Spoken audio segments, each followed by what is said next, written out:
Then, who's the murderer? Who is the murderer? Why, you, Rodion Romanovich. You are the murderer.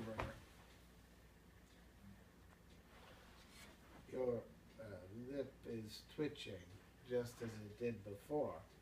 You've been misunderstanding me, I think, Rodion Romanovich. That's why you are so surprised. I came on purpose to tell you everything and deal openly with you. It was not I who murdered her. No, it was you, Rodion Romanovich, and no one else. You are at your old tricks again, Porfiry Petrovich. Your old methods again. I wonder you don't get sick of it. Oh, stop that. What does it matter now?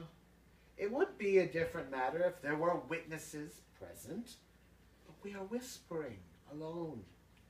You see yourself that I have not come to chase and capture you like a hare. Whether you confess it or not is nothing to me now. For myself, I am convinced without it. If so, what do you come for?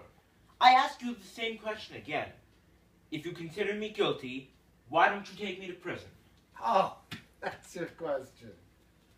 I will answer you point for point. In the first place, to arrest you so directly is not my interest. How so? If you're convinced you're right... Ah, what if I am convinced?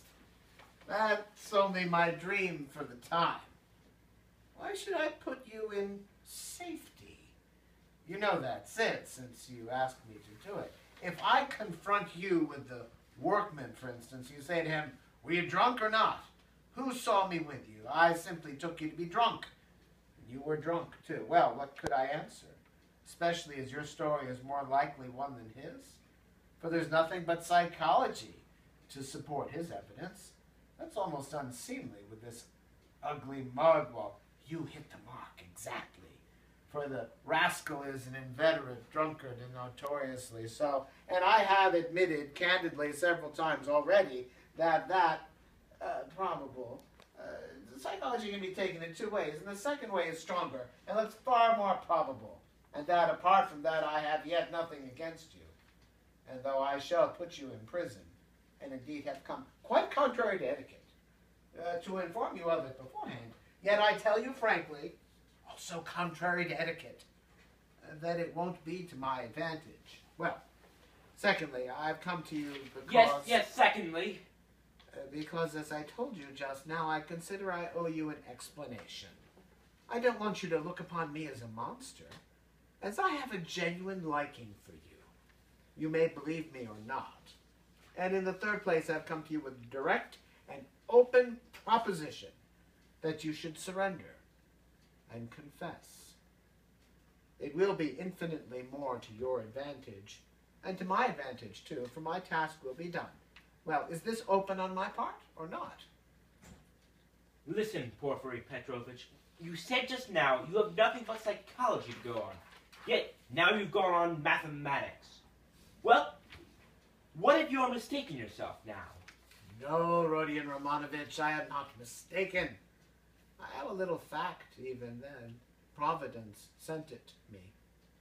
What little fact? I won't tell you what, Rodion Romanovich. In any case, I haven't the right to put it off any longer. I must arrest you, so think it over. It makes no difference to me now, and I speak only for your sake. Believe me, it will be better, Rodion Romanovich. That's not simply ridiculous, but positively shameless. Why, even if I were guilty, which I don't admit, what reason should I have to confess? When you tell me yourself that I shall be in greater safety in prison. Ah, Rodion Romanovich, don't put too much faith in words. Perhaps prison will not be altogether a restful place. That's only theory, and my theory, and what authority am I for you? Perhaps, too, even now I am hiding something from you. I can't lay bare everything. And how can you ask? What advantage? Don't you know how it would lessen your sentence?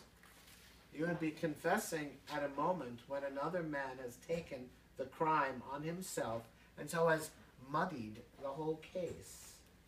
Consider that. I swear before God that I will so arrange that your confession shall come as a complete surprise. You'll make a clean sweep of all these psychological points of a suspicion against you, so that your crime will appear to have been something like an aberration, for in truth it was an aberration. I am an honest man, Rodion Romanovich, and will keep my word. No, it's not worth it. I don't care about lessening the sentence. That's just what I was afraid of. That's just what I feared. That you wouldn't care about the mitigation of sentence. Ah, don't disdain life. You have a great deal of it still before you. How can you say you don't want a mitigation of sentence? You are an impatient fellow. A great deal of what lies before me. Of life. What sort of prophet are you? Do you know much about it? Seek, and ye shall find. This may be God's means for bringing you to him. And it's not forever, the bondage. The time will be shortened. Why, is it the bourgeois disgrace you are afraid of? It may be that you are afraid of it without knowing it, because you are young. But anyway, you shouldn't be afraid of giving yourself up and confessing. Ah! Hang it! Hang it if you like. You've lost faith, and you think that I am grossly flattering you. But how long has your life been?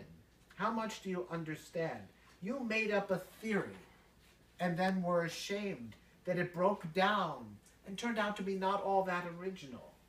It turned out something base. That's true, but you are not hopelessly base. By no means so base. At least you didn't deceive yourself for long. You went straight to the furthest point at one bound. How do I regard you? I regard you as one of those men who would stand and smile at their torturer while he cuts their entrails out. If only they have found faith or God. Find it, you will live. You have long needed a change of air. Suffering, too, is a good thing. Suffer. Maybe Nikolai is right in wanting to suffer. I know you don't believe in it. But don't be overwise. Fling yourself straight into life without deliberation. Don't be afraid. The flood will bear you to the bank and set you safe on your feet again. What bank? How can I tell? I only believe that you have long life before you.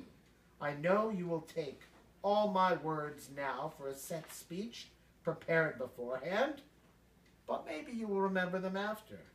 They may be of some use sometime. That is why I speak. It's as well that you only killed the old woman. If you'd invented another theory, you might perhaps have done something 1,000 times more hideous. You ought to thank God, perhaps. How do you know?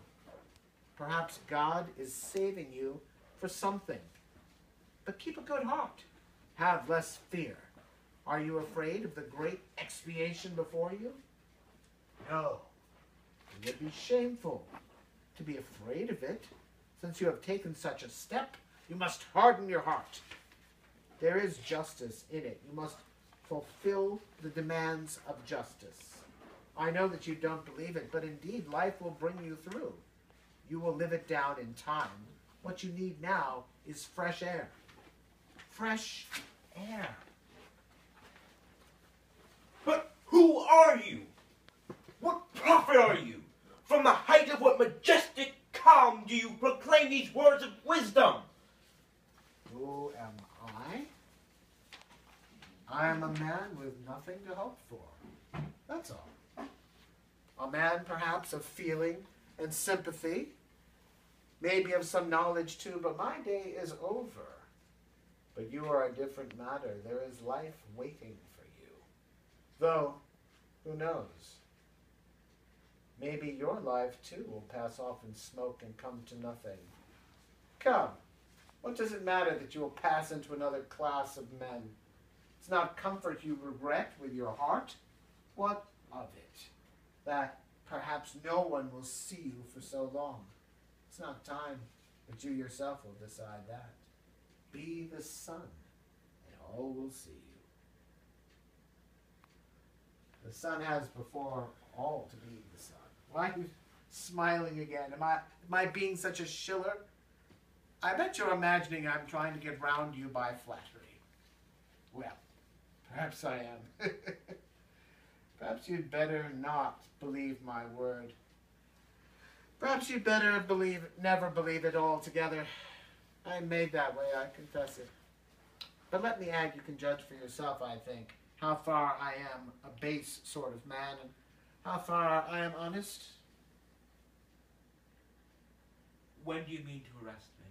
Well, I can let you walk about another day or two. Think it over, my dear fellow, and pray to God. It's more in your interest, believe me. And what if I run away? No, you won't run away. A peasant would run away. A fashionable dissenter would run away. The flunky of another man's thought. For you've only to show him the end of your little finger and he'll be ready to believe in anything for the rest of his life. But you've ceased to believe in your theory already. What will you run away with? And what would you do in hiding? It would be hateful and difficult for you. And what you need more than anything in life is a definite position. An atmosphere to suit you. What sort of atmosphere would you have? If you ran away, you'd come back to yourself. You can't get on without us. And if I put you in prison, say you've been there a month, or 2, or 3, remember my word, you'll confess of yourself, and perhaps to your own surprise. You won't know an hour beforehand that you are coming with a confession. I am convinced that you will decide to take your suffering. You don't believe my words now, but you'll come to it of yourself. For suffering, Rodion Romanovich, is a great thing. Never mind my having grown fat. I know all the same. Don't laugh at me. There's an idea in suffering. Nikolai is right. No, you won't run away, Rodion Romanovich. Are you going for a walk? The evening will be fine, if only we don't have a storm. Though it would be a good thing to freshen the air. Porfiry Petrovich, please don't take the notion that I've confessed to you today.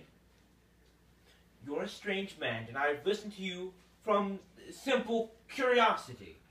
But I admitted nothing, remember that. Oh, I know that. I'll remember. Look at him, he's trembling. Don't be uneasy, my dear fellow. Have it your own way. Walk about a bit. You won't be able to walk too far. If anything happens,